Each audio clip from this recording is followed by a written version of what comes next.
नमस्कार दोस्तों, आज की वीडियो में हम लोग बात करने जा रहे हैं अबरक भस्म के बारे में।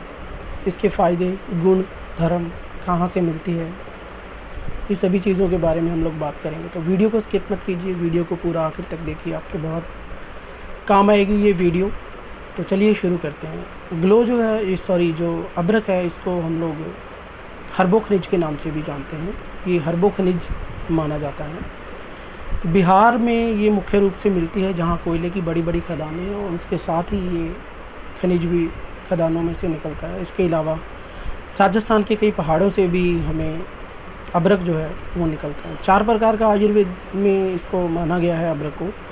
पनाक अबरक, दुरदुर अबरक, इसके अलावा नागे अबरक और व्रजा अबरक। जिस अबरक के आग में डालने से पत्ते खिल जाते हैं उसे हम पनाक अबरक कहते हैं। जो अबरक आग में डालने से मेंढक की तरह टर्टर की आवाज़ करता है उसे हम दुर्दुक अबरक कहते हैं। इसके अलावा जो अबरक आग में डालने पर सांप की तरह फुफकार करे उसे नाग अबरक कहते हैं। जो अबरक आग में डालने पर ना तो कोई आवाज़ करे और ना ही उसके कोई पत्ते खिले, ना ही वो अपना रंग रूप बदले, तो उस अबरक को हम लोग जो है व्रज अबरक कहते हैं। अबरक भस्म बनाने के लिए मुख्य रूप से जो व्रज अबरक का ही प्रयोग किया जाता है। व्रज अबरक में भी विशेष रूप से भस्म बनाने के लिए जिस अबरक का प्रयोग किया जाता है वो उसके काले भाग का प्रयोग किया जाता है। व्रज अबरक में लोहे की मात्रा बहुत ज़्यादा होती है, इसलिए इसको ज़्यादा गुणकारी माना गया है। बहुत सी ये औषधियों के साथ मिलाकर के भी दी जाती है अबरक भस्म, और ये अकेली भी बहुत प्रभावशाली मानी गई है। अब इसके फ़ायदों की बात करें तो ये हमारे शरीर को सुदृढ़ बनाती है।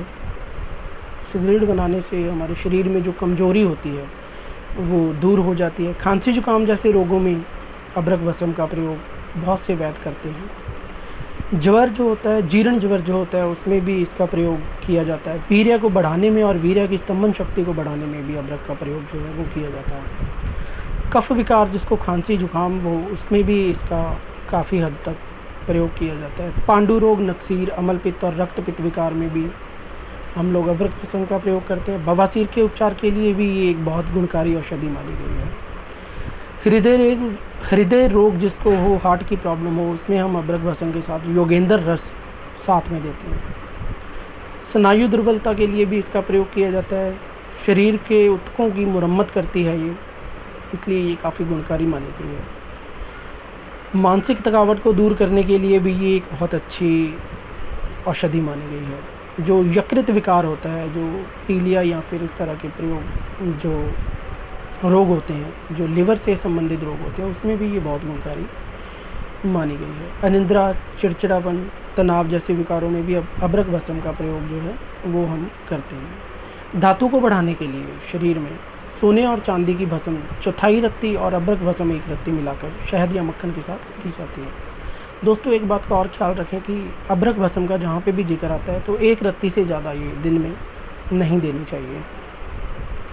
रक्त पित्त के उपचार में अबरक भस्म को गुड़ या शक्कर और हरड़ के चूर्ण में मिलाकर या इलायची के चूर्ण में मिलाकर इसको दिया जाता है। दुर्वासवरस के साथ इसको दिया जाता है, तो ये रक्त पित्त में काफ़ी फ़ायदा करती है। बवासीर और पांडु रोग में दालचीनी, इलायची, नाग केसर, तेज पत्ता, सौंठ, पीपल, मिर्च, आंवला, हरड़, बेहेड़े और का बारीक चूर्ण पीस करके और उसमें चीनी या फिर मिश्री का चूर्ण मिला करके उसको शहद के साथ देना चाहिए। इसमें भी ये बहुत फ़ायदा करती है। स्नायु दुर्बलता में अबरक भस्म 1 रत्ती और मकरध्वज आधा रत्ती दोनों को मिलाकर मक्खन या मलाई में लपेट करके अच्छी तरह से रोगी को खिलाना चाहिए। तो ये जो दुर्बलता होती है उसको दूर करती है। कफ दूर करने के लिए इसको कायफल और पिपली के चूर्ण के साथ शहद मिला करके दिया जाता है।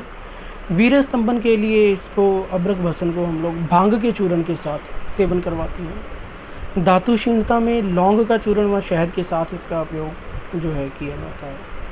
इसमें कुछ ध्यान देने योग्य बात यह है कि अबरक भस्म औषधि से उपचार केवल और केवल चिकित्सक की सलाह से ही करें।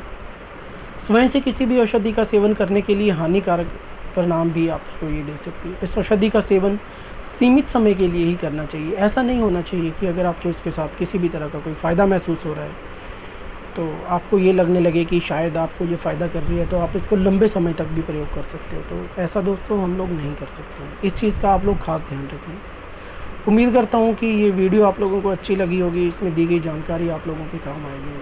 हमारा मनोरथ यही है कि हम जो भी जानकारी आपको दें उससे आपका किसी न किसी तरीके से ज़रूर फ़ायदा हो। तो इसी के साथ दोस्तों आज के लिए बस इतना ही। फिर कोई नई वीडियो लेकर के आपके सामने फिर से हाजिर होऊंगा। जब तक के लिए धन्यवाद दोस्तों, नमस्कार।